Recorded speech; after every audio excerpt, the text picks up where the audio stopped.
성령 시리즈 10번째 시간입니다. 그리고 성부와 성령과 관련해선 7번째 시간입니다. 민수기 11장 24절로 25절 말씀 함께 보시겠습니다. 민수기 11장 24절로 25절 말씀입니다. 그에게 임한 영을 임하게 하시니 라는 말씀으로 함께 볼 텐데 제가 봉독하여 올려드리도록 하겠습니다. 모세가 나가서 여호와의 말씀을 백성에게 알리고 백성의 장로 70인을 모아 장막에 둘러 세우매 여호와께서 구름 가운데 강림하사 모세에게 말씀하시고 그에게 임한 영을 70장로에게도 임하게 하시니 영이 임하신 때에 그들이 예언을 하다가 다시는 하지 아니하였더라. 아멘. 현재 새내교회가 성령님을 성부와의 관계에서 보고 있어요. 그리고 특별히 창조사역이라고 하는 주제로 하나씩 살피고 있습니다. 성령님이 우주를 창조하시고 인간을 창조하시고 성전을 건축하시고 하나님 나라를 세우신다라고 하는 것을 우리가 보고 있는데 특별히 이스라엘이라고 하는 현장 안에서 그 사역을 이루어 나가고 계셨었고 특별히 그분의 방법은 리더십을 세우는 방식이었다라고 말씀을 드렸어요. 그래서 첫 번째 저희는 족장사에서 요셉이라고 하는 인물을 통하여서 하나님께서 어떻게 리더십을 세우시느냐라고 했었을 때 세상과는 다르게 하나님의 섭리를 믿는 신앙을 불어 넣어주시고 세우시는 것을 통해서 리더를 세우신다는 것을 확인했었습니다. 그리고 오늘은 출애굽 시기를 보면서 성령님과 리더십이 어떻게 연관되어지는지를 확인하고자 합니다.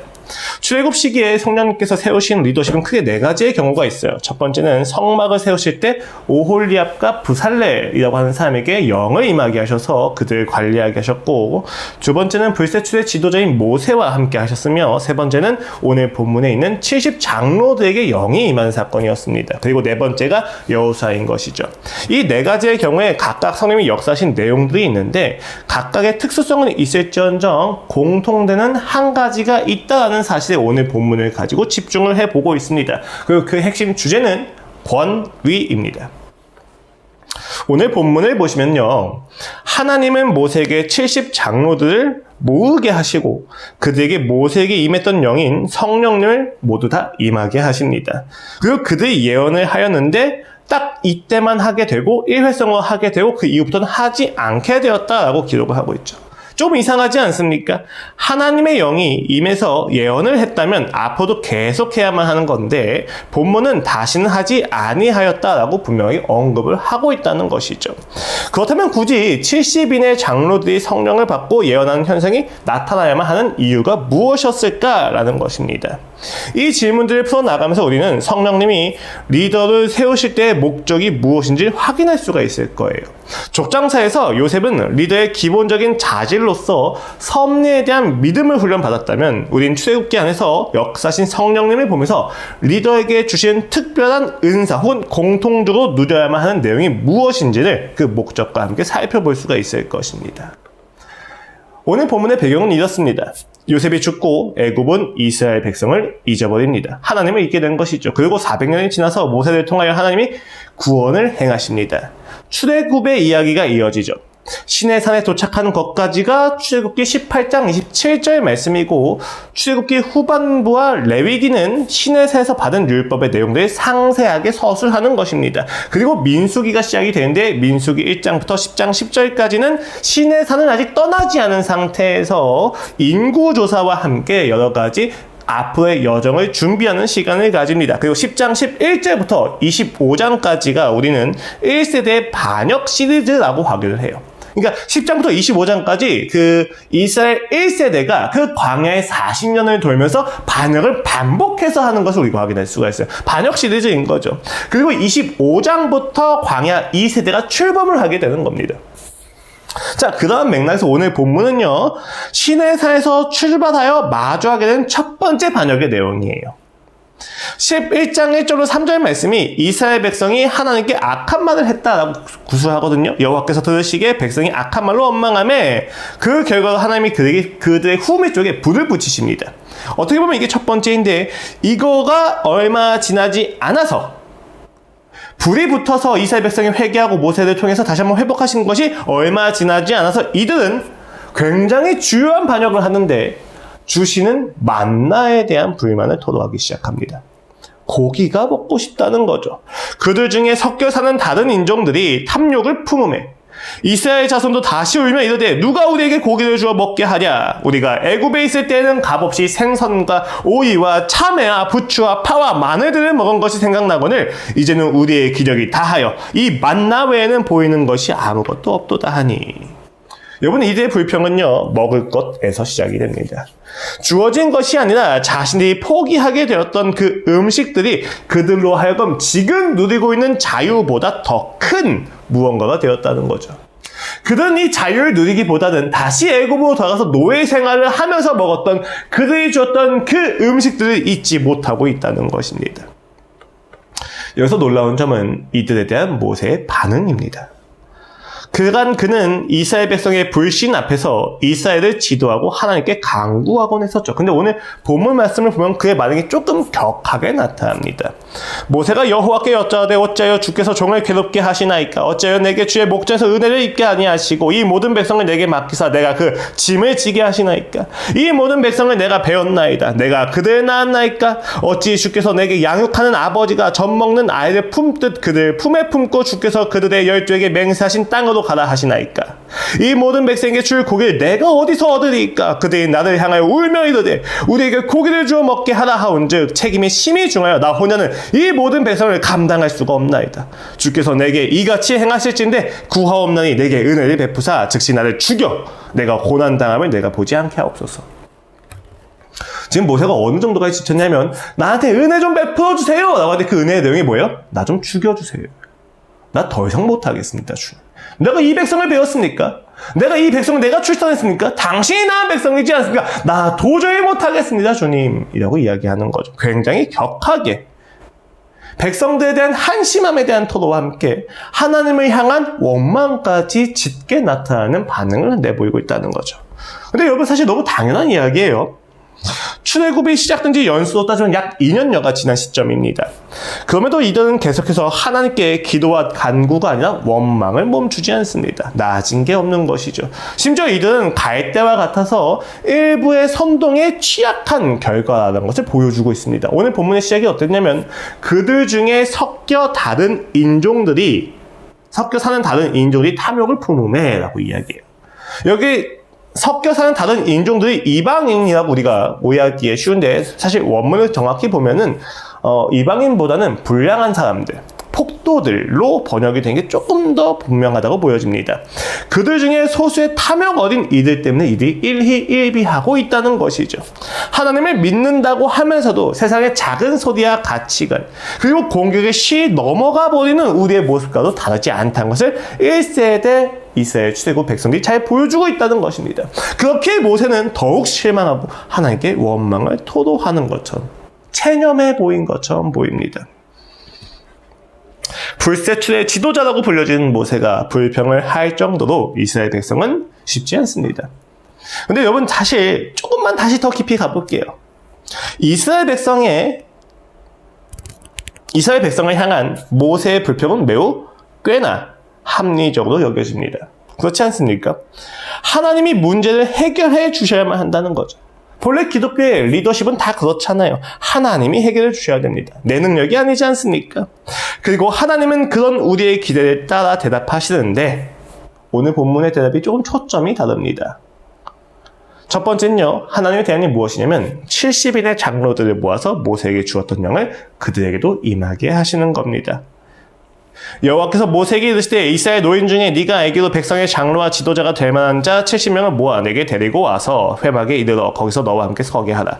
내가 강림하여 거기서 너와 말하고 너에게 임한 영을 그들에게도 임하게 하리니 그들이 너와 함께 백성의 짐을 담당하고 너 혼자 담당하지 아니하리라. 책임을 분산시켜 주시는 거죠. 두 번째 해결책이 좀 재밌습니다. 그들이 바라는 바 고기를 한 달 동안 먹게 해주십니다. 또 백성에게 이르기를 너희의 몸을 거룩히 하여 내일 고기 먹기를 기다리라. 너희가 울며 이르기를 누가 우리에게 고기를 주어 먹게 하랴.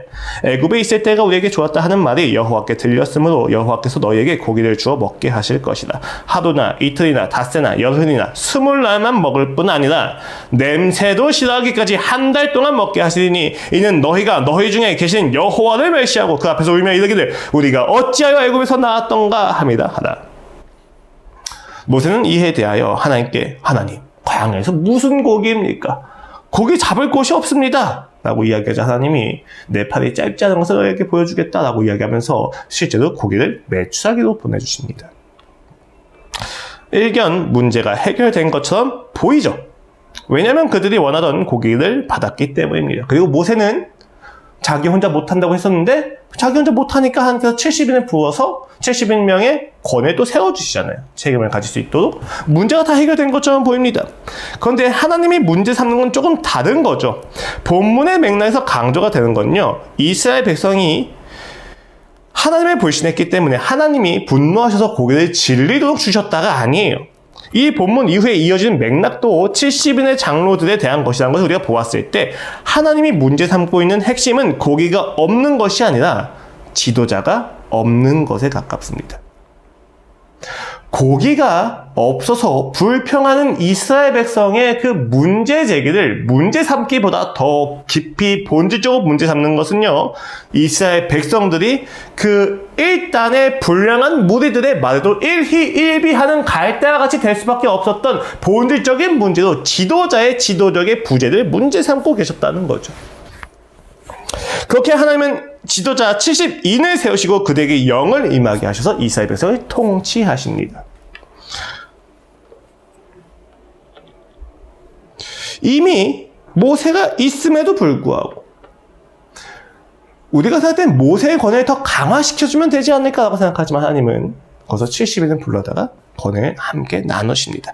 우리는 여기서 두 가지의 불평과 두 가지의 대답이 비교되고 있다는 사실을 먼저 확인하게 되죠. 제일 먼저는 이스라엘 백성의 불평입니다. 그리고 다음 하나는 모세의 불평이죠. 여러분, 하나님을 보시면요, 이스라엘 백성은 원망이지만 모세는 하나님께 자신의 마음을 토로하고 있다는 사실을 알 수가 있어요. 내용은 둘 다 불평인 것 같은데 사실 조금 달라요. 자세와 태도 자체가 다르기 때문입니다. 이스라엘 백성은요, 하나님에 대한 불평을 하고 있지만 모세는 하나님을 향하여 불평을 하고 있습니다. 실제로 그들의 내용을 보면 이스라엘 백성은 하나님을 왜곡시킵니다. 하지만 모세는 자신의 감정을 토로하면서 자신이 더 이상 못해갔다고 이야기를 하죠. 아이메시지를 활용하고 있다는 겁니다. 그러나 가장 큰 핵심적인 차이는 그들의 문제 제기가 과연 영적이냐 육적이냐에 있습니다. 이스라엘 백성은 매우 육적으로 물질적인 문제만을 다루고 있는데 고기가 없다는 거죠. 모세의 불평은 매우 영적입니다. 내가 이 영적 책임을 감당할 수가 없다는 것입니다. 지금 이 책임을 다하기 위해서 단순히 고기가 필요한 것이 아니라 지금 내가 더 이상 이들의 원망을 감당할 수가 없다는 것입니다. 문제 제기가 달라요. 이스라엘 백성은 고기가 없다고 했잖아요. 그럼 모세가 뭐라고 이야기해야 돼요? 고기 좀 주세요 라고 이야기해야 돼요. 근데 뭐라고 합니까, 이스라엘 백성이? 나는 이 이스라엘 백성의 패역함을 참을 수가 없습니다. 더 이상 이것을 내가 관리할 수 없습니다 라고 이야기하는 거예요. 고기가 없는 것을 문제 삼지 않고 책임에 있어서 영적인 부분에서의 케어가 없다는 거에 대해서 모세가 정확하게 문제 제기를 하고 있었다는 거죠. 그런 점에서 하나님의 대답이 달라지는 거예요. 대조가 되고 있죠. 먼저 이스라엘을 보세요. 31절을 보시면 하나님의 대안이 보입니다. 바람이 여호와에게서 나와 바다에서부터 메추라기를 모아 진영 곁 이쪽 저쪽 곧 진영 사방으로 각기 하루께 되는 지면 위 2규빗쯤에 내리게 한지라. 메추라기를 바람을 통해서 모아 넣으셨대요. 이게 되게 히브리어 언어 유희가 있는 게 여기 바람도 루아흐예요. 사실은. 이걸 굳이 하나님의 영어로 번역할 필요는 없어요. 근데 여기서 바람도 루아흐를 썼다는 건 되게 재밌어요. 왜요? 70인의 장로되게 임한 것도 루아흐잖아요. 그쵸? 그냥 대조가 되고 있는 거거든요. 방향성이 근데 좀 달라요, 여러분. 메추라기 주실 때의 방향성은요, 진영 곁 사방으로 흩어져 버립니다. 근데 모세를 통해서 70인의 장로들을 부르실 때는 어떻게 해요? 진영, 회막으로 다 중심을 모이게 하세요. 메추라기는 흩어버리시는데 모세와 70인의 장로들은 모으십니다. 그리고 메추라기를 통해서 이스라엘이 받은 결과는 결국 탐욕의 무덤이에요. 그들이 한 달 동안 메추라기를 지겹게 먹게 됩니다. 그리고 거기에 탐욕의 무덤이라는 것이 생겨서 여정이 멈춰버리는 일이 등장합니다. 그런데 모세와 70인의 장로들이 세워지자 이스라엘 백성은 다시금 여정을 시작하게 되죠. 계속해서 대조가 되고 있다는 것입니다. 구조적으로도 그래요, 여러분. 본문을 보면요, 장로들이 하나님의 영을 받는 것이 중심에 있고 고기를 약속하신 것이 앞에, 고기가 주어지는 장면이 바로 뒤에 있어요. 메추라기에 대한 이야기가 양 옆에 있고 모세와 70인의 장로들의 이야기가 중간에 있는 것을 보았을 때 우리는 무엇이 중심에 있다? 영적인 문제를 다루시고 대답을 주시는 것이 구조적으로 중심에 있다는 것을 알게 되어지는 것이죠. 이때 양 옆에 있는 샌드위치 구조니까 양 옆에 있는 것과 중심된 구조가 대조가 되면서 무엇이 보여지냐? 하나님께서 물질적인 공급을 하는 것과 영적 리더십을 공급하는 것 사이에서 어떤 차이가 발생되는지 보여주고 있다는 것입니다. 우리는 고기가 없는 게 문제예요. 하나님은 영적인 권위가 없다는 것을 문제 삼고 계십니다. 무엇을 문제 삼는지에 따라 우리가 받는 대안과 해결이 달라질 수밖에 없다는 사실, 오늘 이 본문을 통해서 우리가 확인하게 되는데, 무서운 사실은요, 영적인 문제가 해결되지 않은 상태에서 물질적인 문제가 해결되었을 때 그 고기가, 메추라기가, 물질적인 해결이 우리를 죽인다는 것에 있습니다. 아주 중요한 문제인 거죠. 신앙이 없는 상태에서, 주권이 항복되지 않은 상태에서 우리에게 세상이 주어져 봤자 그 세상이 우리를 질식시킬 수밖에 없다는 거예요. 인지를 못했었는데 어제 가서 했던 설교의 내용도 이 내용이에요. 예수 그리스도께서 우리의 근본적인 죄의 문제를, 악과 죽음의 문제를 해결해주지 않은 상태에서 우리가 행복을 추구하는 방식으로서 소유와 능력과 관계와 꿈의 성취라고 하는 것을 얻게 되면 행복하겠느냐? 아니다. 너희 행복할 수가 없다라고 이야기했거든요. 너희가 행복할 수 있는 유일한 방법은 하나님과의 관계가 회복되어서 모든 상황 속에서 궁핍하나 부유하나 행복할 수 있는 행복의 핵심을 얻는 것이야말로 너희가 누릴 수 있는 유일한 행복이다라는 얘기를 하고 왔었어요. 마찬가지입니다. 영적인 문제가 해결되지 않은 상태에서 물질적인 해결이 되어봤자 우리는 물질적으로 죽을 수밖에 없다는 거예요. 그것은 결국 영적인 죽음까지 되어가게 되죠. 여러분, 마태복음 설교 기억나십니까? 예수님께서 귀신을 쫓아내도 소용이 없어요. 왜요? 귀신을 쫓아내도 그 귀신이 7길이 돼서 더 많이 들어오게 될 수밖에 없어요. 내가 변하지 않는 이상, 나의 마음의 토대에 예수 그리스도가 주인 되셔서 내 마음을 지켜주지 않는 이상 귀신을 쫓아내는 건 아무 의미가 없다고요. 똑같은 이야기입니다. 이스라엘 백성이 물질적인 문제를 제기했고 해결되었지만 아무것도 해결되지 않았습니다. 도리어 그 해결이 그들을 죽이고 있었다는 거죠. 그렇다면 하나님이 해결해 주시는 영적 문제가 구체적으로 무엇이었습니까? 이 영적 문제는 구체적으로 리더십, 권위와 관련이 되어집니다. 하나님의 대안은 70인의 장로를 세우시는 것과 관련됩니다. 이건 되게 재밌어요. 왜요? 이미 앞서서 출애굽에서 그 애굽을 떠나올 때 미디안 광야 지나서 오는데, 그 미디안 광야 지날 때 누구를 만나요? 모세가? 자기의 장인 이드로를 만나게 됩니다. 그 이드로를 만나서 모세가 조언을 구하죠. 그때 이드로가 무엇을 조언해 줍니까? 이드로랑 모세랑 같이 있는데 모세가 하루 종일 백성들의 송사를 다 해주는 거예요. 그걸 보고 이드로가 뭐라고 얘기해요? 5인장, 10인장, 100인장, 500인장, 1000인장을 사려라 라고 이야기하고 모세가 그걸 받아들입니다. 지금 모세가 불평하는 이 문제가 단순히 행정적이고 물질적인 문제가 아닌 것을 보셔야 되는 거예요. 왜요? 이미 이들 가운데 10인장, 100인장, 1000인장이 있었다고요. 순서적으로 보면. 그럼에도 불구하고 지금 모세에게 하나님이 권위를 또다시 위임해 주시고 분산시키고 있다는 사실을 확인해 볼 수가 있는 거죠. 이드로에게 조언을 구하는 이런 출애굽기 18장의 이야기입니다. 이튿날 모세가 백성을 재판하느라고 앉아있고 백성은 아침부터 저녁까지 모세 곁에 서 있는지라 모세의 장인이 모세가 백성에게 행하는 모든 일을 보고 이르되 네가 이 백성에게 행하는 이 일이 어찌 됨이냐 어째요 네가 홀로 앉아있고 백성은 아침부터 저녁까지 네 곁에 서 있느냐. 모세가 그의 장인에게 대답하되 백성이 하나님께 물으려고 내게 옵니다. 그리고 그의 조언을 따라 10인장 50인장이 세워지죠. 분업 시스템에 가깝습니다. 이드로의 에피소드는 인적 과부하로 인한 어려움을 이드로가 효율성을 가지고 해결해준 내용과 관련됩니다. 물론 신학적인 메시지에 있어서는요, 이제 이스라엘 신해사 언약 앞에 위치해서 공동체의 내정을 다스림과 관련해서 이방인마저도 하나님의 이름을 경배하고 이방인의 지혜마저도 하나님 나라에도 필요할 수 있다라는 것을 이야기해주고 있어요. 하나님의 주권 아래에서 우리가 속하게 여기는 것도 하나님은 다 거룩하게 여기실 수 있는 주권자다라는 것이 다시 한번 강조가 되는 부분이에요. 그래서 이방인에도 구원이 열려져 있다는 사실을 확인하는 되게 중요한 본문입니다. 다만 행정체계 자체만 봤었을 때는 맥락이 인적 자원의 효율적인 배치에 있었다는 것은 강조가 되고 있다는 것을 알 수 있죠. 오늘 본문과 대조는 더더욱 그렇습니다. 근데 오늘 본문은요, 70인의 장로들이 세워지고 하나님의 영이 임한 사실이잖아요. 행정적인 분업보다 뭐가 더 강조가 되고 있어요? 영적인 내용이 좀 더 강조가 되어 있어요. 그리고 그 영적인 내용은 권위와 관련이 되는데 이것은 본문에서 이와 같이 기록합니다. 모세가 나가서 여호와의 말씀을 백성에게 알리고 백성의 장로 70인을 모아 장막에 둘러세우매 여호와께서 구름 가운데 강림하사 모세에게 말씀하시고 그에게 임한 영을 70 장로에게도 임하게 하시니 영이 임하신 때에 그들이 예언을 하다가 다시는 하지 아니하였더라 라고 이야기되어 있습니다.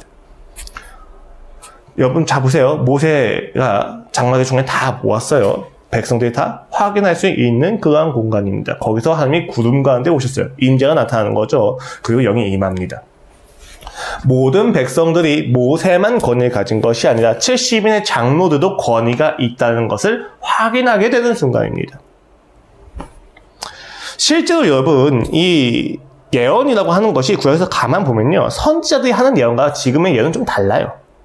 왜냐면 선지자들이 하는 예언은 하나님의 말씀을 대환하는 입장에서 예언인데 이렇게 고대 근동에서 예언을 한다고 하는 일반적인 행위는 영적인 권위가 있다라는 사실에 대해서 확인시켜주는 역할이 굉장히 많이 있기 때문이에요.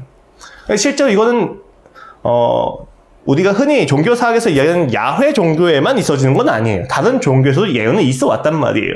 지금 이 상태에서 되어지는 이 장로들이 하는 예언도 사실 그러한 종류의 예언이라고 보여져요. 선지자들이 하는 말씀의 대언보다는 권위가 확인되어진 거죠. 다만 다른 종교랑 비교해서 뭐가 다르냐? 하나님의 권위가 확인되었다는 거예요. 그렇게 이해를 하시면 된다는 것입니다. 성막에 가지 않은, 되게 재밌는 건요. 성막에 가지 않은 두 사람이 있었어요. 70명을 불렀는데 두 사람이 안 왔다. 에닷과 메닷이라고 하는 자인데 그들이 오지 않았는데도 불구하고 하나님의 영이 임해서 그들도 예언을 하게 되어버립니다. 이때 여호수아가 그 권위를 위해서 그들의 예언을 막으려고 해요. 그러니까 모세가 뭐라고 이야기합니까? 시기하지 마라 라고 이야기하면서 그것을 허용해주죠. 이러한 맥락을 보면 지금 70인의 장로들이 영을 받아서 예언한 것 자체가 권위를 세워준과 관련된다는 거예요. 왜요? 여호수아가 뭐 걱정하고 있어요? 권위가 남용될 걸 걱정하고 있잖아요. 그러니까 이거 자체가 지금 권위가 세워지는 장면인 것을 의미합니다. 이게 되게 재밌는 이야기예요. 왜요? 여러분 결론적으로 우리는 하나님께서 성령님을 통하여 모세의 권위를 높이시고 나아가 70인의 장로들의 권위도 세우시고 계시다는 사실을 확인할 수가 있어요.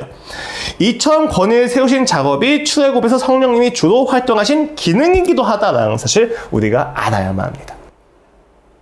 하고 이제 아까 얘기했던 얘기는 조금 더 깊이 이따가 하도록 할게요. 본문을 이렇게 권위로 보게 되면요. 우리는 조금 과하게 여겨지기도 해요. 왜냐하면 자칫하면 오늘 본문을 가지고 계층을 정당화시키거나 권위주의적인 리더십을 정당화시킬 수가 있기 때문입니다. 근데 또 가만 보면 본문이 제시하는 공적 권위는 분산되잖아요. 그쵸? 이게 좀 재밌는 거거든요. 권위를 분산시키다 보니까 1인 독재는 불가능한 이야기예요. 근데 왜 권위를 분산시킬까 생각이 드는 거죠. 하나님께서 모세에게 권위를 집중시키지 않으시고 70인의 장로들에게 분산시키는 것은 이유가 있습니다. 이는 앞서서 그 불평의 원인을 추적할 때 쉽게 확인이 되죠. 아까도 이야기했듯이 이 만나에 대한 음식에 대한 불평이 어디서 시작이 되었습니까? 몇몇 불량자들의 탐욕에 있었습니다. 한 명의 리더를 중심으로 하는 체제에서 그런 움직임에 발빠른 대처가 어렵다라고 하는 것이기도 하고 동시에 여러분 이렇게 생각하셔야 돼요. 이스라엘 백성의 모든 문제적인 영적입니까? 물질적입니까? 물질적이에요. 그들은 보이는 것에 취약합니다. 모세가 보이지 않는 중에 그들끼리 이야기를 하고 그들끼리 생각을 하는 것에 익숙한 사람들이에요. 모세가 보이지 않는 중에 자신들의 인생을 회고하다 보면 그들은 하나님이 아니라 애굽의 사고방식을 너무 자연스럽게 따라간다는 것이죠. 70인의 장로들이 왜 필요합니까? 이스라엘 백성에 대한 하나님의 배려예요.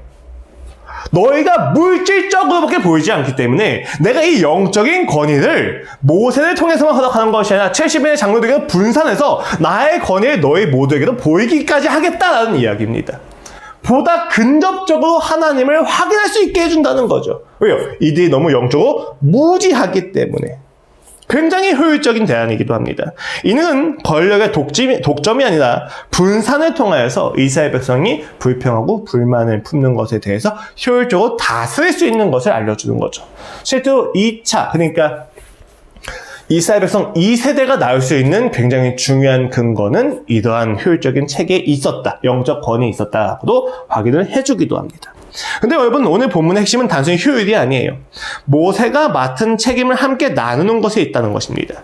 하나님 모세에게 이와 같이 대답하기까지 합니다. 내가 강림하여 거기서 너와 말하고 너에게 임한 영을 그들에게도 임하게 하리니, 모세의 권위는 분명히 똑같이 강조가 되고요. 너에게 임한 영을 나눠주겠다고 이야기하시잖아요. 그들이 너와 함께 백성의 짐을 담당하고 너 혼자 담당하지 아니하니라. 분명히 본문은 모세의 막중한 책임을 나눠주는 것을 강조하고 있다는 것입니다.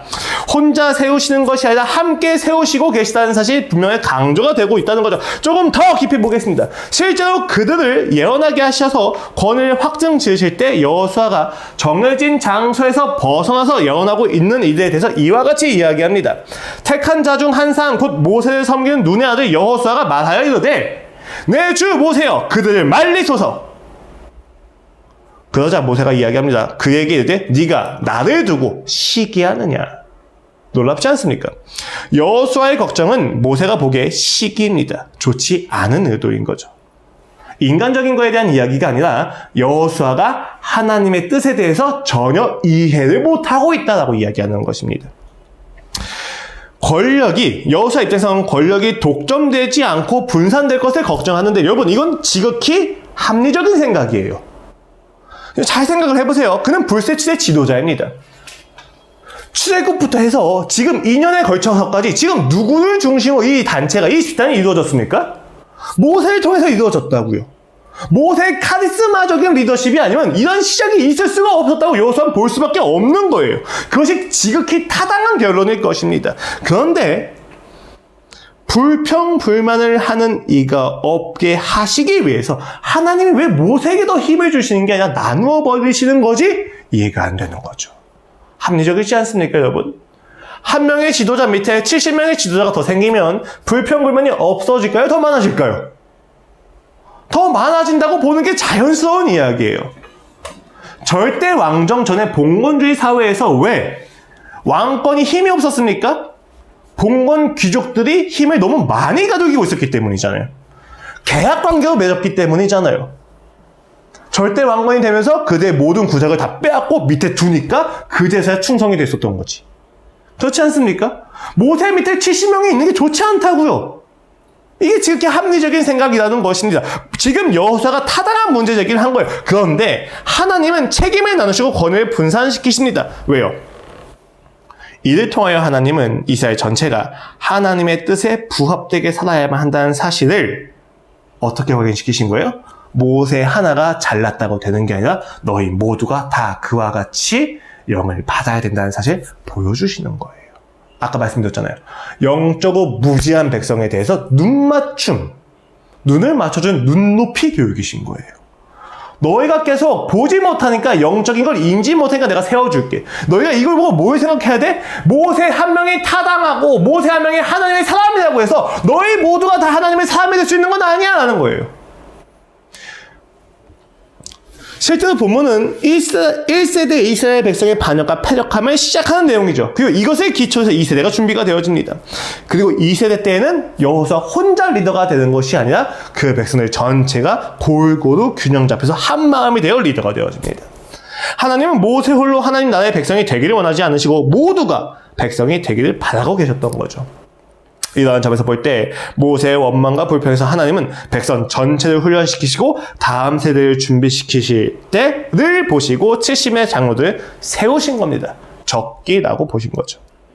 그래서 모세는 이의 진행을 여호수아에게 다음과 같이 결론 짓습니다. 여호와께서 그의 영을 그의 모든 백성에게 주사 다 선지자가 되기를 원하노라. 놀라운 리더십입니다. 그러니까 모세 입장에서는 더 좋았을 거예요. 자기 혼자 너무 힘들었었으니까. 이제 아는 거죠. 모세도 무엇을 혼자 이끌 수 있는 게 아니라 이 백성 전체가 다 양육되고 교육받아서 서야만 한다는 사실을. 일반적으로 권위가 분산되면 집단은 힘을 잃게 됩니다. 그러나 하나님 나라는 그렇지 않습니다. 왜요? 결국 권위는 한 분 하나님의 영에서 오기 때문입니다. 그들이 받은 영은 동일한 영입니다. 모세에게 임한 영이 그대로 임하잖아요? 영이 다른 것이 아니에요. 누가 더 좋은 영을 받았냐? 누가 더 권위 있는 영을 받았냐가 아니에요. 누가 모두가 동일한 하나님의 영을 받습니다. 방향성이 달라지지 않죠. 모두가 책임감을 가지게 됩니다. 한 사람의 실패와 어려움과 실수가 전체의 붕괴가 되진 않습니다. 실제로 그들 역시 예언을 잠시 했지만 그 이후 못한다고 하죠? 무엇입니까? 원한다고 해서 할 수 있는 능력이 아니라는 거예요. 그들이 받은 영 자체가, 그 예언 자체가 하나님의 영에서 온 권위이기 때문에 자신에게서 온 권위가 아닌 것을 확인시켜 주시는 하나님의 방법이기도 합니다. 그들은 이 영을 통해서 오직 하나님만이 우리의 권위를 세우실 수 있다는 사실을 확인하게 된다는 거죠. 그래서 그 유명한 오순절 성령 강림을 예언한 것으로 인용되는 요엘서에서도 이와 같이 이야기합니다. 그 후에 내가 내 영을 만민에게 부어주리니, 그 만민이 어디까지입니까? 늙은이는 꿈을 꾸며 너희 자녀들은 장래일을 만날 것이며 젊은이는 이상을 볼 것이며 그때 내가 또 내 영을 남종과 여종에 부어줄 것이며. 굉장히 혁신적인 메시지예요, 여러분. 그 당시에 여종에게 어떻게 영이 임합니까? 2025년 현대에 있어서도 여성 목사 안수에 대해서 이와 같이 젠더 이슈 난리가 난 이 시대에 하나님의 영은 차별이 없이, 하나님의 영은 모든 이들에게, 주인이나 노예나 남자나 여자나 노약자나 어린아이나 다 주신다는 것입니다. 어제 제가 되게 특별한 경험을 했던 것 중에 하나가 뭐냐면, 어제 갔을 때 그 회중들이, 청중들이 9살부터 고3까지 있었어요. 그 이후에 청년들까지 있었고, 선생님들까지 포함하면. 그럼 여러분, 9살하고 고3이 함께 있으면 설교가 되게 힘들어요. 맞출 수가 없잖아요. 관심사가 달라요. 근데 9살짜리가 1시간 반에 걸치는 설교를 다 듣더라고요. 13살짜리도 있는데 13살짜리도 다 듣더라고요.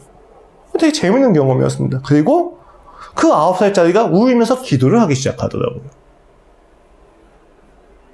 제가 편견이 좀 깨지는 부분이었어요. 제가 말씀드렸잖아요. 되게 무서웠었다고. 스트레스가 많이 된다고. 어떻게 애들 시대 잘 맞출까? 어떻게 해야 재밌게 할까 생각을 많이 했었거든요. 근데 복음 하나로 들어가다 보니까 그 말씀 자체가 그들의 삶에서 그들에게 나름대로 역사하는 것을 보게 되었다는 거예요. 한 친구가 처음에 굉장히 막 시니컬하게 듣습니다. 야, 너희에게 복음의 기쁜 소식이냐? 예수님의 기쁜 소식 맞냐? 했을 때 솔직하게 아니다! 라고 이야기를 하더라고요. 초등학생 한 4학년짜리가. 너무 좋았죠. 솔직하니까. 그 친구가 저는 은혜를 받을 거 1도 생각을 안 했어요. 너무 어리고, 또 너무 시니컬하고, 얘는 오늘 말씀 듣기 좀 힘들긴 하겠다. 애초에 전 중고등학생 보고 있었습니다. 근데 콜링을 해서 기도를 시키고 함께 하는데, 선생님들이 조금, 이게 제 눈에 딱 걸렸던 게 뭐냐면, 하는데 선생님들이 억지로 애들 손을 잡고 나오려고 하더라고요. 근데 너무 불편해지더라고요. 그래서 하지 마시라고. 안 나온다고. 이거 나오는 건 간절함과 절박함 때문에 나오는 건데, 강제가 되면 절대 안 된다고. 애들 그냥 두시라고. 그래서 선생님이 기도하시라고, 차라리. 선생님 나오시라고. 이렇게 이야기를 했었거든요. 제가 아까 이야기했던 그 친구도 안 나왔어요. 자기 자리에 있었거든요. 그리고 제가 기도를 인도하기 시작했어요. 마지막으로. 기도 인도를 시작하는데, 어느 순간 보니까 펑펑 울면서 기도하고 있더라고요. 전혀 그런 기색이 없었거든요. 운다는 것 자체에 제가 강점을 두는 게 아니에요. 감정적인 정령이 있을 정도로 성령님이 역사하셨다는 생각이 들더라고요. 전혀 그런 분위기가 아니었고, 왜냐면 주변에 있는 사람도 놀랐어요. 왜 우냐고. 울기 시작하니까 가서 야, 너 왜 그래? 이렇게 할 정도로. 그러다가 나중에 선생님이 가서 앞에 나가서 기도하려니까 나가서 기도하고.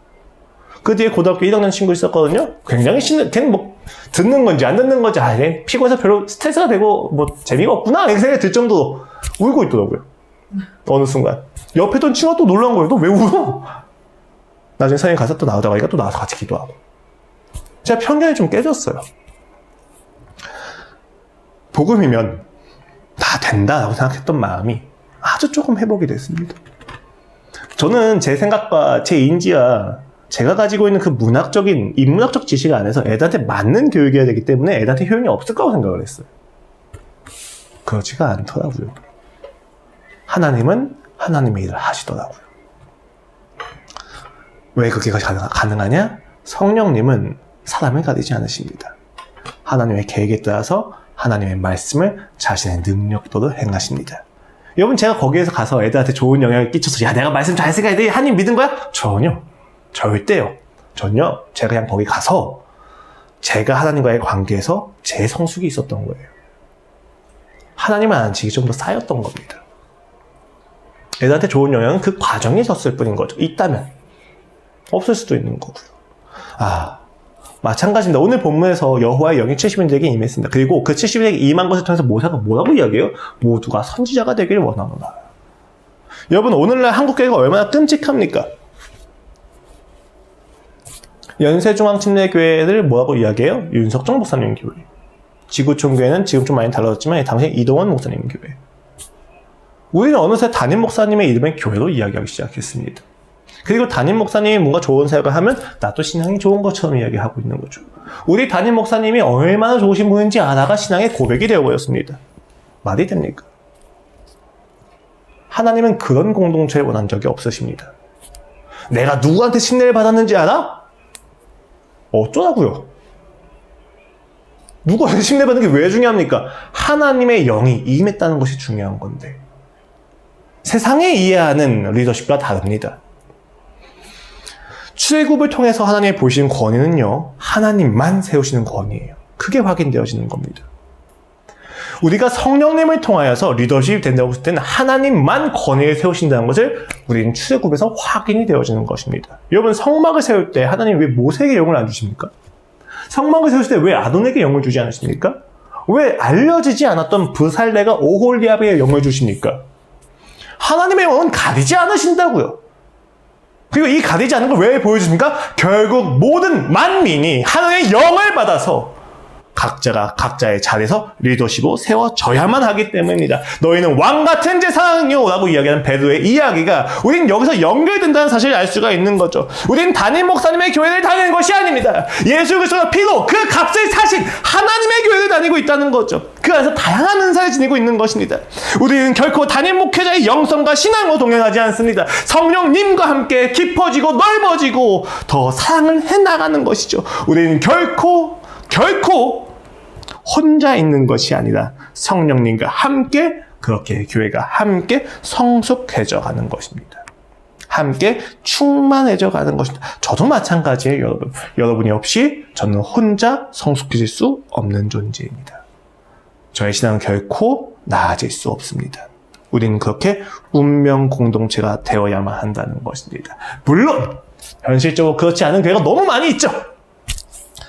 제가 최근에 너무 충격적인 이야기를 들었는데 한 친구가 학원에서 1대1로 조금 시간 관리 해줘야 될 친구가 생겨버렸어요. 아버님이 돌아가신 친구예요, 최근에. 아버님이 돌아가셨는데 할아버지가 목사님이십니다. 고모부도 목사님이세요. 그런데 엄마는 신앙이 있는지 없는지 모르겠어요. 근데 엄마가 이 아이를 학대했던 친구예요. 어린 시절에. 목을 짓밟고 때리고 걷어차고 죽기 직전까지 갔던 그런 친구입니다. 그래서 이혼을 하셨던 것 같아요. 근데 아버지가 돌아가셨잖아요. 그럼 이 아이를 누가 키웁니까? 이 아이와 동생이 있는데 할머니가 있고 고모가 있고 그리고 엄마가 있어요. 그 과정에서 법적 분쟁에 시달리기 시작합니다. 왜요? 아버지가 건물 한 채 가지고 있었거든요. 그래서 고모와 엄마와 할머니와 할아버지가 다 같이 싸우기 시작합니다. 너무 좋은 아버지여서 아이에게는 아버지는 추억인데 그 세 명의 관계 속에서 이 아버지를 어떻게 소비해야 되느냐, 이 아버지의 유산이 누구에게 가야 되는지에 대해서 확증시켜주기 위해서 정신과 상담을 받기 시작해요. 상담을 안 받고 싶은데 받으라고 강요하기 시작합니다. 왜요? 그렇게 해야 유산을 가질 수 있기 때문에. 놀라운 건 아까도 말씀드렸지만 할머니도 할아버지도 목사님 사모님이죠. 고모부도 목사님이에요. 교회가 망가져 있는 거죠. 현실적으로 이런 교회가 너무 많습니다. 최근에 저한테 들었던 어떤 친구가 그런 이야기를 하더라고요. 자기는 3번 정도 교회에 다녔었는데 그 3개 교회가 다 범죄 집단이었다. 제가 집에 가서 너무 통탄스러워서 눈물이 나더라고요. 이게 말이 되나? 아픔을 가진 이들을 품어주는 게 교회가 돼야 되는데 어느샌가 교회가 사람들한테 아픔을 주기 시작합니다. 이런 현실 속에서 오늘 설교 얼마나 허무맹랑한 이야기인지 저도 알고 있습니다. 아무리 운명 공동체라고 한들, 우리가 함께 커가는 거라고 한들 이 교회가 언제 무너지고 언제 흩어지고 언제 분해될지 우리는 항상 염려할 수밖에 없는 게 현실인 거죠. 그러나 여러분, 저는 믿고 있고 저는 성경 가운데서 확신하는 것 한 가지는 결코 어떤 성도도 교회 없이 성숙할 수 없다는 것입니다. 어떤 목회자도 영성이 좋아질 수 없습니다. 어떤 성도도 목회자와 교제하지 않고 성도들과 교제하는 상태에서 하나님을 깊이 알 수는 없습니다. 우린 그 생각을 항상 하고 있어야만 합니다. 우리는 함께 하나님 앞에 나아가 그 영을 받아야만 합니다. 그리고 우린 그 영을 이미 받은 상태죠. 우린 이미 다 성령을 받아 내주하심으로 하나님 앞에 리더십으로 서 있습니다. 여러분이 지금 있는 각자의 현장에 있을 겁니다. 그 현장에서 그 리더십이 있는 거예요. 여러분 막 보잘것없고 하찮다고 생각하시면 안 됩니다. 그 일하는 현장에서 성실하게 말을 아껴가면서 우리가 있을 때 사람들이 우리에게서 세상에서는 알 수 없는 무언가를 다르게 경험하기 시작합니다. 야, 넌 좀 뭔가 다른 것 같다, 이런 얘기 듣게 된다니까요. 그러면서 누군가가 나는 그런 거 상담해주는 사람이 아니라 자기 인생에 토로하기 시작합니다. 그냥 갑자기 불현듯. 왜 그렇습니까? 우린 그곳에서 이미 권위가 있는 사람인 거예요. 꼭 장이 된다고 해서 리더가 아니에요, 여러분. 그리스도인의 리더십은 영향력을 발휘하는 구별된 사람의 모습입니다. 만민이 영을 받은 결과예요. 각자의 자리에서 다름을 보여줍니다. 세상의 방식대로 가면 너무 자연스럽게 내가 이렇게 행해야 되는데 신앙 때문에 그렇게 행하지 않으니까 피해를 보게 됩니다. 피해를 보고 억울하는 모습을 보면서 조롱하고 멸시하고 비난을 하는데 그렇게 비난받고 멸시받는 가운데서 나를 좀 다르네? 라고 보는 사람들이 있다니까요. 무엇을 지키기 위하여 무엇을 잃겠습니까? 잠깐의 이득을 지키기 위해 우리의 신앙을 버리는 것이 너무 큰 손해를 하는 거예요. 하나님의 영을 받은, 성령을 받은 우리로서 우리가 살아가는 그 안에서의 권위는 내가 그 하나하나의 하찮은 선택들 가운데서 성령님을 믿고 신앙을 지켰을 때 성령님은 비로소 우리에게 권위를 분명하게 부어주신다는 겁니다. 이러한 점에서 하나님의 영, 성령님은 출애굽시기에 권위를 세우시고 확증하여 주시므로 창조 목적 우리를 이끌어가고 계시다라고 정리할 수가 있을 겁니다. 성막을 세울 때 이를 관리하더니 부살레가 오홀리압이죠. 그들은 혼자 잘나지 않았습니다. 그들은 성막을 세운 데서 사람들을 세우고 함께 하였습니다. 성령님의 리더를 세울 때 항상 그러셨습니다. 모세가 그랬고 여호수아가 그러했으며 또한 70의 장로들 역시도 그러했을 것입니다. 다양한 은사가 있죠. 하지만 권위는 하나입니다. 여러분 그러니까 잘 보셔야 돼요. 이게 우리가 최근에 은사주의에 대해서 경계할 게 분명한 게 뭐냐면 은사를 거절할 게 아니라 은사가 있었을 때 어떤 은사가 더 탁월하다고 판단을 하면 안 돼요. 그거 자체가 본질이 아니기 때문입니다. 야, 난 기도하면 금가루가 떨어지더라. 근데 누군 기도인데 은가루가 떨어져요. 야, 그럼 금가루가 더 비싼 거니까 이게 더 강한 은사네? 그런 거 아니라고요. 은사는 동등하게 주어지는 것이고 그 모든 권위는 하나님만 가지시는 겁니다. 그렇기 때문에 은사를 거절하시거나 부정하시면 또 안 되는 거예요. 뭐가 문제인 겁니까? 은사가 있을 때 그 은사의 권위가 하나님께 있다고 생각하는 것이 올바른 거지 은사를 거절하는 것은 또한 하나님의 권위를 부정하는 걸로 가게 되는 겁니다. 그렇게 하시면 안 된다는 것이죠. 하나님은 우리에게 권위를 주십니다. 이 권위는 누군가를 높이는 것이 아니라 우리 모두를 저렇게 3번 난입해서 제가 청중들 앞에서 제가 죄인이라고 얘기를 했었어요. 우리 모두를 그 권위 안에서 성장시킨다는 점에서 우리는 이 권위를 가지고 모두가 하나님 앞에서 그 영을 누릴 수 있도록 배려해야만 합니다. 성령님께서 주시는 권위는 모두를 세웁니다. 그리고 그러한 방향성 아래서 성령님은 권위를 주시고 가정을, 민족을, 교회를 세워나가시는 겁니다. 우리는 그 성령님 가운데 있습니다. 함께 성장하는 것입니다. 서로를 위한 기도, 서로의 아픔과 어려움을 외면하지 마시고 함께하는 것, 다 이 성령님께서 주신 권위 아래에서 행하는 것입니다. 그리고 우리는 모두가 함께 리더가 되는 것입니다. 우리는 모두 함께 리더가 되어야만 합니다.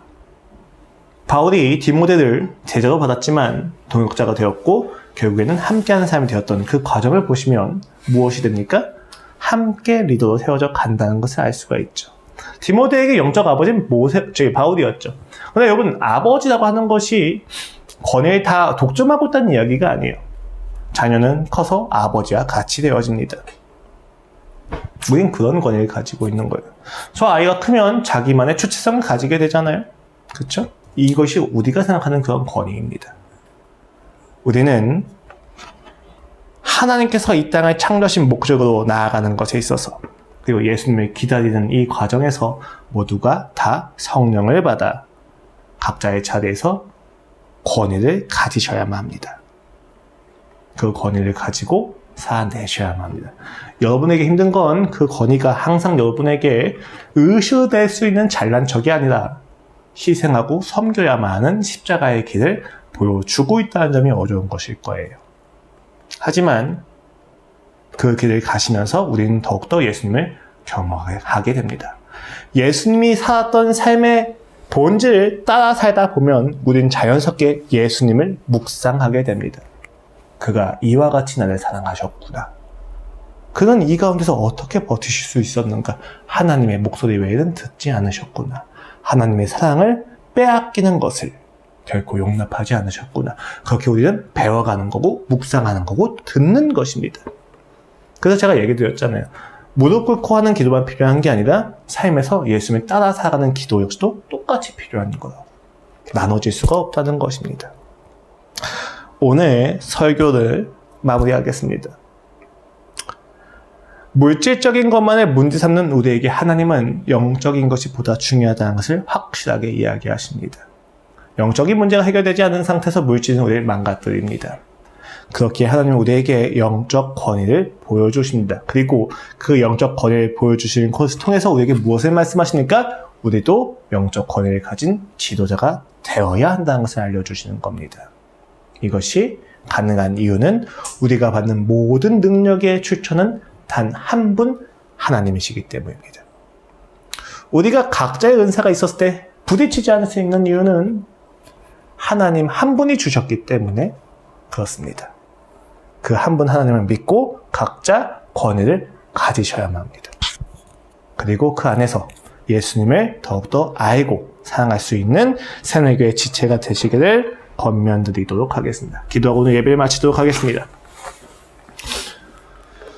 하나님 아버지 감사합니다. 오늘도 우리가 다시 한번 모여서 예배드렸습니다. 주님, 우리가 선 이 자리에서 모두가 다 하나님의 영을 받아 권위자가 되게 하여 주시옵소서. 세상이 감히 줄 수 없는, 은과 금은 줄 수 없는 하나님의 이름 예수 그리스도의 이름으로 일어나 걷게 할 수 있는 그 권위가 우리에게 있게 하여 주시옵소서. 생명입니다, 주님. 죽음이 아니라 생명이 우리에게 가득하오니 그 생명의 권위가 죽은 자들 가운데서 드러나 보이게 하시고 섬기게 하여 주시옵소서. 아버지 새누리 침례교회가 하나님의 교회로 함께 성숙할 수 있도록 주여 함께 하여 주시옵소서. 감사합니다 주님. 예수 그리스도의 이름으로 기도하였습니다. 아멘.